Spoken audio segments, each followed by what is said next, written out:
Hey bien, cette toute nouvelle vidéo intitulée « Être dans l'attente, c'est résister à ce qui est ». Alors je fais cette nouvelle vidéo parce que l'autre jour j'ai un client qui a rempli donc son document préparatoire et ce qui est intéressant c'est que la personne expliquait qu'elle était un petit peu dans l'attente.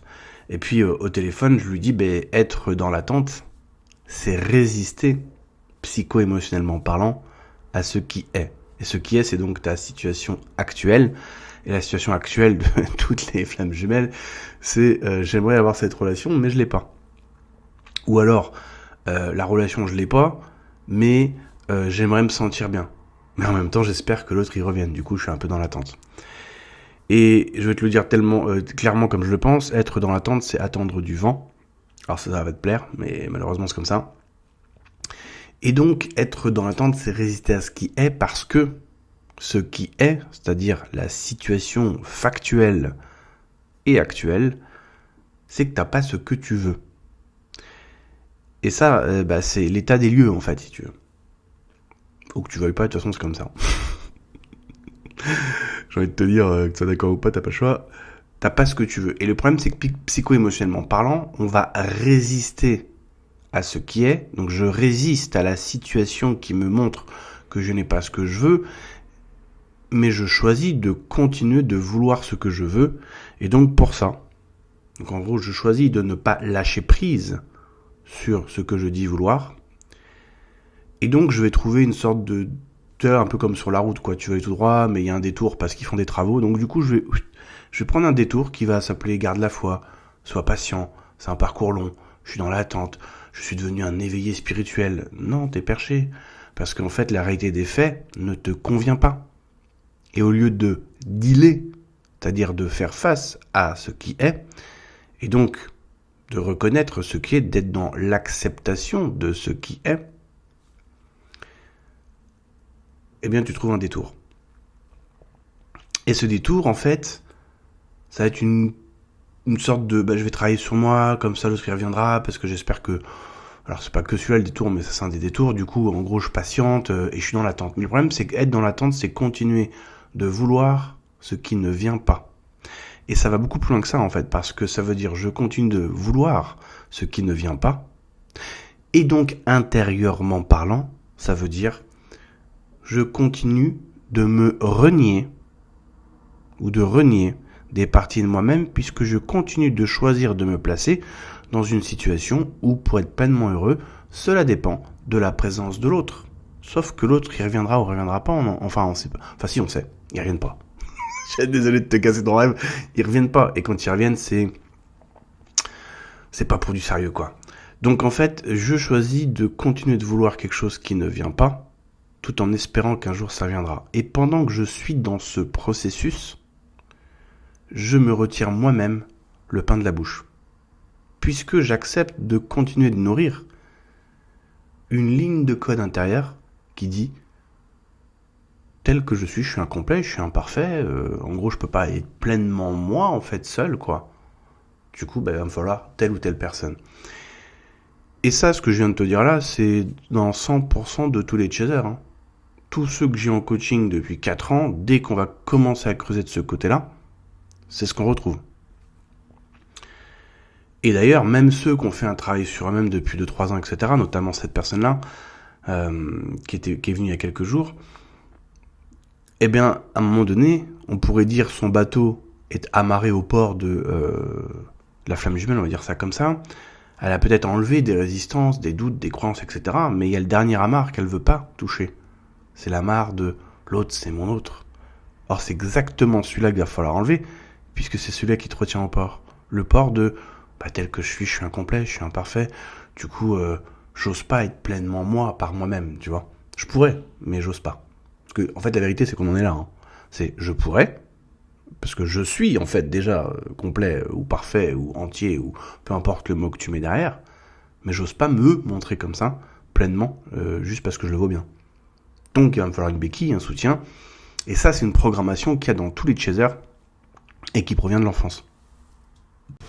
Et donc il est là en fait le nerf de la guerre parce que tant que t'adhères à des récits style flamme jumelle, en fait t'es en train d'alimenter, t'es en train de mettre de l'eau au moulin qui lui est programmé de la manière suivante. Tel que je suis incomplet, je suis imparfait, et pour être pleinement moi, pour pleinement oser dans la vie, eh bien, il faut que je sois accompagné. Donc, de la fameuse dite personne, ici on appelle ça un runner, mais c'est la personne qui me reconnaîtra, avec qui je pourrais me sentir enfin puissant, complet, parfait. D'ailleurs, ce que disent souvent les chasers, quand dans la fameuse lune de miel, quand ils ont rencontré l'autre, je me sentais puissant, invincible, etc. Mais en fait, t'as juste ressenti des choses qui sont déjà en toi, en fait. Et donc, il est là, en fait, le nerf de la guerre, parce que tant que t'adhères à des récits style flamme jumelle, en fait, t'es en train d'alimenter, t'es en train de mettre de l'eau au moulin qui lui est programmé de la manière suivante. Tel que je suis incomplet, je suis imparfait, et pour être pleinement moi, pour pleinement oser dans la vie, eh bien, il faut que je sois accompagné. Donc, de la fameuse dite personne, ici on appelle ça un runner, mais c'est la personne qui me reconnaîtra, avec qui je pourrais me sentir enfin puissant, complet, parfait. D'ailleurs, ce que disent souvent les chasers, quand dans la fameuse lune de miel, quand ils ont rencontré l'autre, je me sentais puissant, invincible, etc. Mais en fait, t'as juste ressenti des choses qui sont déjà en toi, en fait. Mais que tu peux réactiver seul, sauf que ça va te demander un travail. Donc, imagine, t'es à la croisée des chemins, j'aime bien prendre cet exemple-là. T'es à la croisée des chemins en haute montagne, t'as le chemin de gauche, flamme jumelle, tatata. Tant que t'es tourné sur la gauche, tu peux pas regarder à gauche et à droite en même temps. Je sais pas si tu peux essayer, mais c'est un peu compliqué. Donc, à gauche, c'est le chemin, flamme jumelle, le récit pseudo-spirituel et tout. Qui te permet de te cacher, de te masquer, du chemin opposé, là à droite. La réalisation du soi. Ce chemin-là, il fait flipper. Le vrai nerf de la guerre de tout ce parcours, c'est de dire je me décroche du chemin de gauche pour oser entreprendre, peu importe ce que c'est, parce que là ça va dépendre de chacun des chasers et des chaseuses, oser démarrer, mettre la clé dans la voiture, démarrer le moteur et commencer ce voyage par moi-même, pour moi-même, simplement parce qu'en fait quand je m'écoute à l'intérieur, je me rends compte que c'est là-bas qu'il faut que j'aille. Parce que dans l'enfance, parce que quand tu regardes un enfant au début, il ose, quoi, il fait en fonction de ce qui lui vient, il se laisse aller en fait. Et après il apprend, il se mange des petites tartes derrière la nuque là, tu vois, à chaque fois qu'il entreprend un petit peu trop. Et du coup il arrête d'écouter ses propres désirs du soi, et le runner d'ailleurs c'est pareil, mais le runner va le manifester dans sa vie différemment, et nous on va le manifester comme ça. Où finalement t'arrêtes de t'écouter toi-même au profit d'écouter les autres et de rentrer dans les moules qu'on t'a demandé de rentrer, etc. Et donc, le problème, c'est qu'au niveau de l'inconscient, c'est écrit « oser par soi-même », simplement parce que, voilà, c'est juste ce que t'as envie de faire, égale conséquences négatives. Ce qui veut dire, en gros, en fait, dans l'enfance, quand t'avais tes idées, etc., que tu voulais entreprendre, et que tu t'es mangé des claques dans la nuque, tu cherchais l'approbation de ces fameuses personnes, papa, maman, etc., bref, les caregivers, comme ils disent en anglais, et t'as pas eu cette approbation. Donc t'as renié certaines parties de toi-même. Et dans l'âge adulte, tu vas donc avoir besoin de cette personne qui va t'accompagner. Donc en général, c'est pas plein de personnes. Par exemple, tu vois, le runner, si on reste dans les très blancs, très noirs, les stéréotypes, le runner, il va vouloir être accompagné de plein de personnes, d'avoir l'approbation de plein de personnes pour être. Nous, c'est plutôt dirigé vers une personne. Donc, on aura besoin de 7 personnes pour oser, tu vois, mettre les gaz, quoi, tu vois, se transformer en Avenger, quoi, devenir le Hulk, tu vois, mais qu'on est déjà en fait, mais que seul, on s'autorise pas parce que, tu vois, c'est un petit peu comme comment on dresse un éléphant. En gros, il faut que tu comprennes que chaser et runner, c'est pareil. Et c'est plein d'êtres humains qui sont dans cette problématique. Tu sais qu'un éléphant du cirque, quand il est tout petit, on lui met une chaîne au genou et tout, un truc en acier et tout, on met un piquet dans le sol, bétonné et tout, le truc laisse tomber la neige, il est hyper puissant. Donc le petit éléphant, il va y aller, il va pousser, il va tirer sur la chaîne et tout, puis au bout d'un moment il va s'arrêter parce que la chaîne elle va pas péter. Et quand il est adulte, on lui accroche une petite ficelle, toute pourrie, et on accroche ça donc à un bout de bois, et on plante ça dans le sol. Et en fait, dès qu'il y a la moindre résistance, l'éléphant il arrête de tirer dessus. Il reste là où il est. Et il attend que le maître arrive, lui enlève le piquet, pour que là, l'éléphant puisse faire ce qu'il fait, c'est-à-dire marcher, aller gambader à droite à gauche. Le chaser, c'est exactement pareil. Le maître de l'éléphant, tu remplaces ça par runner et l'éléphant chaser. Et donc, si je suis accompagné de la bonne personne, alors l'éléphant, il va gambader, il va courir, il va faire plein de trucs, quoi. Il va faire sa life d'éléphant, quoi. En fait, il y a ça, c'est le chaser. Mais il y a ça aussi chez le runner, c'est juste que c'est pas manifesté de la même façon. Donc en fait, tant que tu adhères au discours FJ, tu adhères à « je suis un éléphant surpuissant mais qui ne se reconnaît pas et donc j'attends que le maître arrive, m'enlève mon petit piquet et là je suis enfin pleinement moi ». Et donc, ça veut dire quoi ça en termes de travail sur soi ? Ça veut dire que c'est à toi d'aller choper avec ta trompe ton petit piquet et dire « mais en fait c'est juste une ficelle toute pourrie ». Ça paraît un truc de fou, mais en fait non, c'est une petite ficelle toute pourrie. Le bout de bois, c'est même pas un bout de bois, c'est une paille quoi en fait le truc. Et je vais l'enlever du sol et je vais aller gambader parce que je vais faire mon live d'éléphant en fait. Et donc ça veut dire quoi ? Quand t'as chemin de gauche, réunion flamme jumelle et tout, tu continues d'adhérer, tu continues de te soumettre à ta programmation. Tu continues de te voir plus petit que ce que tu n'es. Donc tu continues de choisir d'être petit au lieu de choisir la grandeur, ce que tu es à la base en fait. Quand tu commences à aller sur le chemin de droite, par toi-même, pour toi-même, simplement parce que tu dis, mais en fait j'ai envie de faire ci, j'ai envie de faire ça, ouais ça me fait flipper, bah oui c'est normal, hein, je te rassure, hein. Tout le monde a des peurs, c'est comme ça. Mais je vais quand même composer avec. Là tu commences à enrayer cette ligne de code qui dit, tel que je suis peux pas, je suis incomplet, tant qu'il va me falloir la personne, et tu commences à dire par tes pensées, tes émotions, tes actions, et en passant à travers la brume de la peur, je mérite, je suis, et donc j'y vais. Et écoute bien ça, sur mon blog, alors je sais plus quel est le nom de l'article, mais j'avais fait un article comme ça, un petit peu arnaque. Une fois que je l'avais publié, j'ai reçu plein de petits mails et tout, des gens qui se rendaient compte de ça, parce que c'était une arnaque dans le sens pour te faire rendre compte, en fait, de la chose.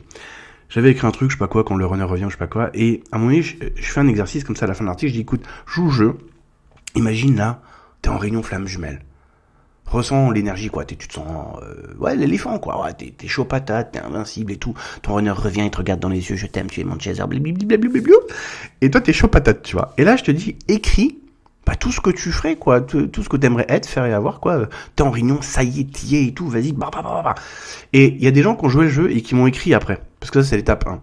Puis donc les gens ils écrivent ta et tout, donc là ils sont chauds patates, tu vois, les gars, et d'un coup, waouh. Et après l'étape 2, c'est genre, maintenant tu sais ce que tu veux, ton runner il est pas là, vas-y quand même. Et combien de mails j'ai reçu de gens qui m'ont dit, mais c'est fou parce que, étape 1, je suis chaud patate, et à partir du moment où je sais ce que je veux, puisque je l'ai écrit en étape 1, c'est maintenant, fais-le pour toi. Brrr, la Duracell, il n'y a plus de batterie dedans, il n'y a plus de power, il n'y a plus rien. Et ça vient montrer quoi ? Ça vient montrer que faire ta vie par toi-même, réaliser ses rêves par toi-même, il n'y a pas de goût, il n'y a pas de saveur. Pour toi, c'est naze, quoi. Si c'est juste pour toi, accompagné du runner ou de la dite bonne personne, là, ça vaut le coup. Et le problème, c'est que tu es aux commandes de ta vie. Il n'y a que toi qui es aux commandes de ta vie. Pas ton runner, pas ton chien, pas ton chat, pas ton poisson rouge, pas tes voisins. Il n'y a que toi qui es en charge de ta psycho émotionnelle, et on va dire corporelle. Il n'y a que toi, c'est pas moi. C'est juste toi, en fait. Et cet exercice-là, il est fait pour ça. Il est fait pour que tu te rendes compte qu'à un moment donné, mais c'est fou parce que je sais les trucs qui me feraient kiffer. Mais y aller par moi-même, c'est d'un coup, il n'y a plus de motivation, il n'y a plus rien. Et c'est pour ça qu'être dans l'attente, c'est être en résistance de ce qui est, parce que ta relation ne fonctionne pas, on va quand même essayer d'attendre, mais pourquoi on attend ? Parce qu'on part du principe que l'autre c'est notre Saint Graal, parce qu'on a besoin de l'autre pour enfin être l'éléphant qui va pouvoir pleinement gambader, alors qu'en fait ton job c'est de pleinement gambader simplement parce que t'es un éléphant. C'est tout. Et donc tant que t'es dans l'attente, tu résistes à la possibilité de gambader par toi-même simplement parce que t'es un éléphant. Tu continues de renier des parties de toi-même parce que t'écoutes. Donc l'ego mental, l'inconscient qui te dit lâchez la réunion flamme jumelle, je le sens pas là dans le plexus, la gorge, le ventre et tout, c'est bloqué. Bah oui, parce que pour ton inconscient, comme j'ai expliqué sur le blog et dans plusieurs vidéos, pour lui, effectivement, par rapport à la programmation qui dit seul, je suis incomplet, je suis imparfait, donc il me faut la dite personne pour être enfin un éléphant, pour lui, le runner, c'est la clé pour ta serrure. Et c'est en ça que le récit flamme jumelle, il est intéressant parce que il te dit des parties de la vérité, mais qui vont être réinterprétées par tes désirs entre guillemets conscients. Et donc du coup, c'est beaucoup mieux de voir ce qui se passe au travers de la lentille de la spiritualité et du romantisme, au travers de l'âme scindée en deux, la source a voulu que et tout, parce que pendant qu'on adhère à ce discours, on n'adhère pas à l'autre discours. Et si cette relation était une simple réponse traumatique? Mon inconscient recherche ABC. Il a détecté que dans l'inconscient du runner, il y avait ABC. Gros jackpot. Le sapin de Noël s'allume. Et le runner recherche EFG. Et l'inconscient du runner trouve en nous, dans notre inconscient, EFG. Gros jackpot qui s'allume. Alors je vais faire en mode très simple et tout. Mais grosso modo, c'est l'idée. Sauf que ça veut dire que commencer tout de suite par voir les choses comme ça veut dire que tu as un certain niveau d'éveil de conscience, puisque tu sais que ton ego mental inconscient va donc produire toutes les pensées que tu as toute la journée là dans ta tête, avec les ressentis qui vont avec, que tu décides pas de les avoir, mais ils sont là. T'as pas décidé d'avoir ce sentiment d'évidence, cette connexion par le regard, etc. Et au lieu de tout de suite partir dans c'est mon âme qui, c'est machin, qui rend la chose romantique et spirituelle, alors que tous les faits de ta dynamique relationnelle montrent que ça fonctionne pas, eh bien, on partirait d'un ah tiens, c'est intéressant. Du coup, mon inconscient, il dit ceci ou cela. Et donc, du coup, si je guéris ceci ou cela, je me rends compte que derrière, il se passe plus grand chose. Par contre, je récupère mon bien-être, ça c'est sûr. Et en fait, c'est pour ça que le récit FJ, il est intéressant sur ce côté-là, c'est-à-dire que quand on te dit, par exemple, l'un est yin, l'autre est yang, bon, déjà, ce qu'il faut savoir, c'est que yin et yang, c'est pas des énergies, c'est des étiquettes et des catégories, donc tu vois comment déjà on commence à transformer les choses. Il suffit de lire quelques bouquins de philosophie taoïste pour se rendre compte que c'est nous qui avons envie d'en voir des énergies. Mais on vient parler de choses qui se complètent, oui, mais par les traumas. C'est pas une question de moitié de ton âme, c'est une question que les traumas, les lignes de code chez le runner matchent parfaitement les tiennes et vice-versa. Donc il y a une certaine forme de complémentarité, mais par les traumas. Nous tout de suite on veut le voir complémentarité parce qu'en fait comme le chaser, il a besoin en fait, sa bouteille d'eau est à moitié vide, il a besoin de remplir l'autre moitié, donc tout de suite j'ai eu un clic, un sentiment d'évidence, donc c'est la bonne personne. Ouais, si tu veux. Mais du coup, ça se passe comment ta relation? Comment ça peut être aussi la bonne personne alors que ça ne fonctionne pas? Tu mets la clé dans la serrure, ça rentre pas. C'est pas la bonne clé, c'est tout. Mais ça, on veut pas le voir. Parce que le voir veut dire, du coup, ok, donc le chemin de gauche, visiblement, c'est pas le bon. Il me reste quoi? Le chemin de droite. Ouais, non, ça m'arrange pas du tout, parce que j'ai pas les coucougnets d'y aller. Ouais, mais c'est normal, faut être patient, garde la foi, c'est un parcours long, parce que la source me met à l'épreuve et tout. Et là, tu rentres dans des micmacs pas possibles, qui, quand j'ai les gens en coaching, on les décortique et on se rend compte qu'on tombe tout le temps sur les mêmes armatures. J'ai peur de me confronter à moi-même. Fin de l'histoire. Parce que je suis persuadé que ce que me dit mon ego mental quand je pense au chemin de droite, il a trop raison. Donc en fait, tu vois, c'est comme les gens qui me disent « Ouais, mais j'ai pas confiance en moi. » Je dis « oui, c'est normal en fait. » Ils disent « Mais comment ça ?» Je dis « Tu peux pas, d'un côté, avoir confiance en toi, tout en ayant confiance à ce que te raconte ton ego mental. » C'est soit l'un, soit l'autre, tu peux pas faire les deux en même temps. Et les gens, ils comprennent pas ça, parce que c'est une question d'éveil de conscience. C'est-à-dire d'être conscient que tu as des pensées automatiques et mécaniques qui sont produites par ton ego mental, que tu le veuilles ou pas. C'est comme ça, et pour tout le monde. Et ça produit des ressentis avec, émotionnels et ou physiques, des images, des sons, etc. Et que c'est d'abord lui qui produit ça, et toi, tu réagis à ce qu'il produit. Sauf que tu te rends pas compte que c'est toi qui réagis à ce qu'il produit, tu penses que ce qui est produit en toi, c'est toi. Ce qu'on appelle l'identification à la pensée ou l'émotion, alors que ce n'est pas toi.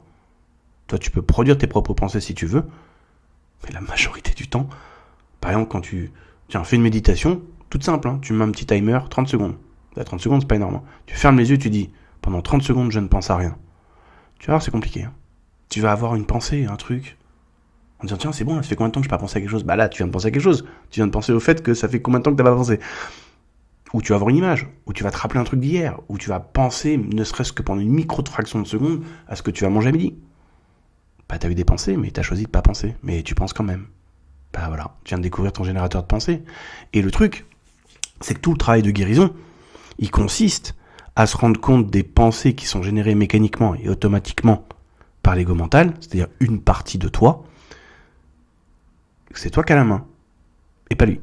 Sauf que le problème, c'est que reprendre la main sur l'ego mental, c'est choisir de se responsabiliser. Donc c'est choisir aussi de voir certaines parties de ces pensées, de ces mécanismes qui vont pas nous plaire au départ, Par exemple, le chaser, à un moment donné, en libération émotionnelle, ça sort. Hein. Je ne peux pas accepter l'idée que je me sois trompé sur cette relation flamme jumelle. Je lui dis, soit tu acceptes que tu as cette pensée en toi, et tu lui permets de s'en aller, soit tu continues de galérer, en fait. Parce que ne pas accepter la possibilité que tu aies pu te tromper sur cette relation flamme jumelle fait que du coup, tu vas continuer d'attendre, de garder la foi, etc. Puisque ça vient aussi nourrir le fait que tu avais raison. Alors qu'en fait, t'as tort. Hein. Je veux dire, on sort le papyrus, on déroule le papyrus, t'as à peu près 450 km de preuves que ta relation ne fonctionne pas. Mais toi, t'as raison. Et Einstein disait, la folie, c'est de faire toujours la même chose en s'attendant à un résultat différent. Et donc, ça fait combien de temps que tu gardes la foi, que tu patientes, que tu espères, que tu es toujours un peu en train de faire les mêmes choses en espérant que les choses changent, mais qu'elles ne changent pas. D'après Einstein, t'es atteint de la folie, quoi. C'est pour ça que j'ai appelé ce site « Change ta perception ». Parce qu'à partir du moment où tu vas commencer à changer de perception, tu vas te rendre compte qu'en fait, t'as plein de possibilités. Et du coup, qui dit responsabilité personnelle, dit réalisation aussi du soi, dit parmi toutes ces possibilités, d'ailleurs mis devant ton nez par la source, puisque si elles sont là, c'est que la source a voulu qu'elles soient là. Je sais, ça va pas te perdre comme raisonnement, mais pourtant c'est vrai.